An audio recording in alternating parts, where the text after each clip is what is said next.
Maar soms wil 'n mens sommer net 'n lekker gedig skryf, iets wat nou nie altyd emosioneel is en so in die partykeer is dit lekker om 'n gedig te skryf oor 'n ander tema. So hierdie is een van daai gedigte. Dit is ook uit my tweede digbundel, Tyd Saam. En is getiteld Die Reisiger en dis simbolies van natuurlik reis deur die lewe en van 'n simboliese reisiger.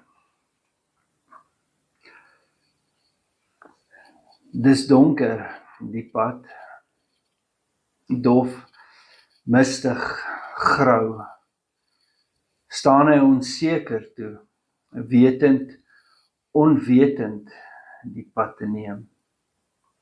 Dis eg, die stap, gebroke, mank en koud, die vorentoe is swak toe, denkend, bidend, die tree te neem. Dis vreemd, die reis, die lig tog dof te bespeer, die heen beweeg stadig toe, hoopvol, twyfelend die weg te neem. Dis dun die lig, die skynsel reddend die baken, die voortbeer die krake werd, sag en vredevol die tuiskoms.